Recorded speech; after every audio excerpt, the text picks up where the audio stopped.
Okay, Kansas City Chiefs fans, are you ready to sign this petition? What petition is that? The petition to place the selection of future players in the hands of the fans themselves. So you want to let the Chiefs fans vote for which players should be drafted? Well, it's high time the fans took control. So when it comes to evaluating the potential of future players, you'd trust these guys instead of Andy Reid, a guy with 34 years NFL experience and a staff where every coach has at least 19 years of experience. By God, I would. And you trust these guys to evaluate player temperament and potential chemistry with the team instead of the general manager, Brett Veach, who's been with Andy Reid for 19 seasons. By God, I would. You know, this reminds me of that amendment being placed on the August 2nd primary ballot in Kansas. Oh, you mean the elections for Supreme Court Justices amendment? Yeah, that's the one. It's a proposed amendment to the Kansas Constitution that would allow voters to directly vote for our state Supreme Court justices. Well, sounds like a good idea. Kansas voters should have a say in the Supreme Court. But voters already have a say. How's that? You already get to vote for your Supreme Court justices. I don't follow. Well, let me explain the current process. So, here's the Kansas Supreme Court. Let's say a justice is retiring, leaving a vacant seat, and judges from across the state can submit their applications to fill that seat. Now, those applications are reviewed by the Kansas Supreme Court Nominating Commission. Let me stop you right there, Sparky. What's this nominating commission? Who's on it? Good question. The commission consists of 4 lawyers, 4 non-lawyers, and a 5th lawyer who serves as the chair. So who appoints the commission? The initial 4 lawyers are elected by Kansas attorneys from their respective 4 congressional districts. The 5th lawyer, who serves as the chair, is voted in by the lawyers from all 4 districts. And the 4 non-lawyers are appointed by the governor. So where does the governor get these non-lawyers? Any Kansas resident can serve on the commission. All you have to do is apply. You can apply.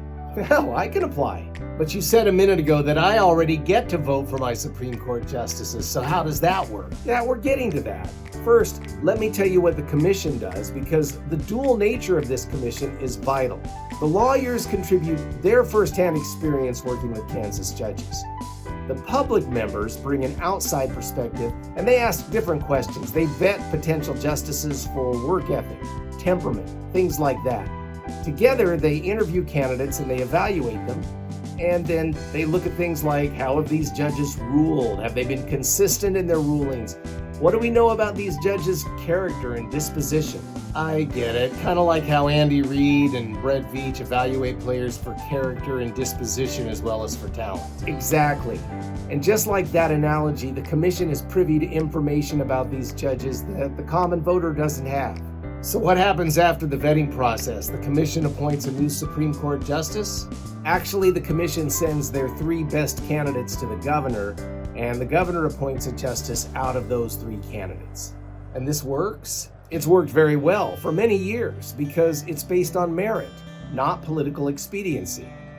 The commission's professional evaluation can reveal information about potential judges that most voters just aren't privy to. But I get a vote too, right? You said I get a vote. That's correct. It works like this. When a justice is appointed to the Supreme Court, he or she serves on the bench for 6 years. But after 1 year on their first term, you and I get to vote as to whether or not this justice gets to keep their seat. Really? We get to vote whether or not to retain the justices. And here's something else. We get not 1, but 2 votes. 2 votes. 2 votes. The first vote happens after the justice's first year on the bench, and then at the end of the 6-year term, we get to vote again to decide whether or not the justice gets another 6-year term.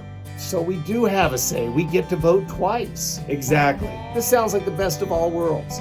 I mean, you have a merit-based process to put the justice on the bench, and then you give the voters a voice as to whether or not that justice gets to stay. You got it. So why would somebody try to change that? The people who support the amendment are saying the current system gives lawyers too much power. It's a fair point, but think about it.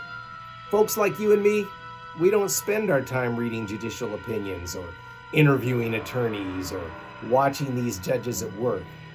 So if we're allowed to bypass the commission and vote for judges directly, how do you think we will make a decision? The judges have to campaign. And we'll vote for them the same way we vote for everybody else during statewide elections, which means the judges will become candidates who have to campaign. A common voter might be influenced by party lines, but also outside groups will have to advertise. Money will get spent to put signs in yards, commercials on TV, and the justice backed by the most money. You said that, not me. But that's kind of the point. Passing this amendment could allow politics and money to seize control of our courts. Just like your petition for the Chiefs. If fans could bypass Andy Reid and Brett Veach and have sole voting power in the NFL draft, what do you think our team would look like? We'd probably have 7 quarterbacks, because everybody wants a quarterback. But building a football team takes more than popularity. So does building a Supreme Court.